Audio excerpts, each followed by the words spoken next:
弟兄姊妹平安，今天是2022年的10月10号。今天的经文是诗篇102篇第1节到第17节，耶利米书第29章第8节到23节，使徒行传第26章第24节到29节。今天要跟大家分享的主题是学问。学问对现代人来说非常的重要，也可以让人长知识。但若我们以学问至上这样子的一个追求，就值得质疑。也就如同保罗在宣教的时候，他到了希腊雅典的时候呢，他遇到了当时候的希腊哲学家们。这些哲学家对当初的初代教会有极大的负面影响。创世纪的记载，我们也看到亚当和夏娃，他们也在追求智慧，但他们追求智慧，并不是为了要来遵行上帝的旨意，不是用来敬拜上帝的。他们是为了要追求像上帝一样拥有辨别是非的权柄跟能力。学问、知识，或是我们说智慧，都是来自于上帝，也应该运用在敬拜上帝、服侍上帝的事情上面。以色列人真的没有学问吗？其实这些以色列人，我们所谓的选民们，他们事实上都有上帝特别的恩典、智慧与学问。但是因为他们远离了上帝，就失去了上帝的智慧。在跟随上帝这件事情上面，以色列人表现得如同没有智慧、没有学问的人一样。耶利米先知这样说道：我上主万军的统帅，以色列的上帝警告你们，不要被你们当中那些先知或自吹会占卜未来的人欺骗，也不要相信他们的梦。他们冒我的名欺骗你们，我并没有差派他们，我上主这样宣布了。被欺骗的这一大群选民以色列人，基本上他们是失去了上帝所赐予的智慧，顿时失去了学问，也因为他们的心术不正，因此也容易受骗。上帝透过耶利米先知这样的提醒以色列人说：唯有我知道我为你们安排的计划，我的计划不是灾难，而是繁荣。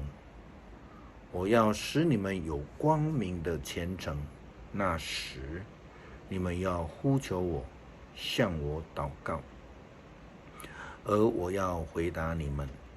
你们找我一定找得到。你们若一心追寻我，我保证让你们找到。我要让你们还乡，重整家园。我要从放逐你们去的各国各地把你们集合起来，带你们回到你们被掳离开的故土。我上主这样宣布了。如果追求学问是为了敬畏上帝的话，那么就会听懂先知的话语。因为上帝就对以色列人说啊，唯有我知道我为你们安排的计划，我的计划不是灾难，而是繁荣。我要使你们有光明的前程。如果真的有学问，有上帝的智慧，那就会很快的决定回头，因为只有上帝知道上帝的计划，他的计划不是毁坏，也不是灾难。上帝所要赐予的是救恩，不是毁灭。如果我们有学问，就能够明白上帝的心意；如果敬畏上帝，就能够得着智慧，能够明白救恩。保罗的智慧与能力是上帝所预备给他的，让他可以成为忠心的外邦福音使徒。然而那些拥有世俗学问的官员们、外邦的哲学家们，他们这些追求者并不能明白这个奇妙的救恩，确确实实是透过耶稣基督复活所赏赐的。保罗因为敬畏上帝而拥有了上帝的智慧、上帝的学问，还有传福音的热情。他把握每一个机会传扬耶稣基督复活的救恩，但菲斯都大人却以为保罗的热心是因为学问而癫狂了。他对保罗说：“保罗，你疯了啊！你的大学问使你精神失常了。”但事实上，是因为他不明白保罗所传的是超乎人的学问能够了解的救恩。保罗这样回答他：保罗说，菲斯都大人，我并没有发疯，我所说的都是真实无伪的。王也知道这些事，所以我对王大胆直言，相信每一件王都注意到了，因为这些事是人人知道的。亚基帕王啊，你相信先知吗？我知道你是相信的。亚基帕王也是相同的，他也不能明白上帝的救恩的奥妙。他竟然对保罗这样说道：“你想要用几句话就说服我做基督徒吗？”其实保罗不是用想的，而是用他的热忱分享的。保罗以热情加上理性的对话，与这一些有希腊哲学学问背景的人对话，分享耶稣基督复活的救恩。保罗期待他们能够因此接受这个属天的救恩。可是没有想到，这些人他们只有看到保罗这个表面的学问，却听不懂他分享的内涵。这内涵就是主耶稣复活基督的救恩。上帝赐给相信的人有智慧、有学问，不是为了要让人炫耀自己。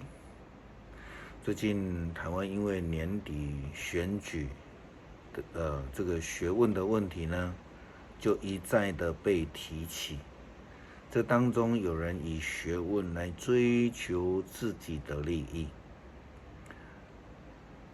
而是我们应该要以学问来与人论救恩，领人归主。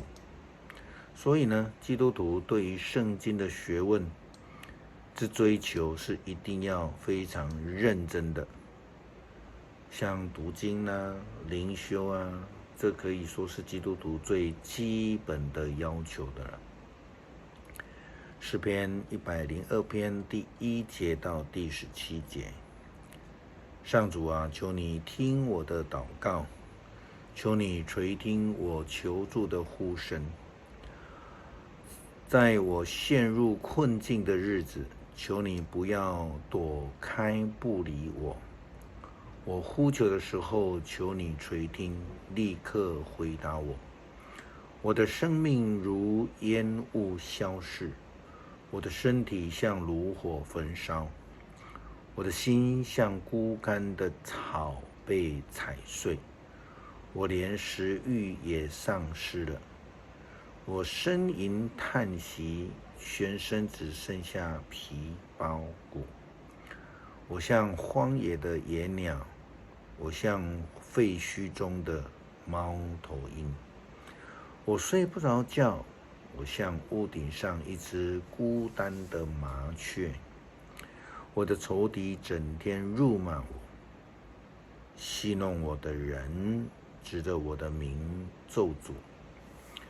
因你的气愤很恼怒，我吃炉灰，像吃饭一样，眼泪混着饮料喝。你把我举起来，又把我摔下去。我的生命好像黄昏的暗影，我像枯干了的草。但是上主啊，你永远掌权，世世代代将怀念你。你要起来，要怜悯锡安，因为你怜悯他的时候，现在时机成熟了。虽然锡安已被摧毁，你的仆人还是爱他。虽然他已经成为废墟，他们还是怜惜他。万国要敬畏上主，地上万王要畏惧他的威仪。上主重建锡安的时候，要显示他的荣耀。他要听穷苦人的呼求，他不会藐视他们的祷告。感谢主赐给我们智慧，求主帮助我们，不将学问摆在第一位，而是将认识你、跟随你、回应你的呼召摆在我们生命当中的第一位。感谢祷告，奉主耶稣基督圣名，阿们。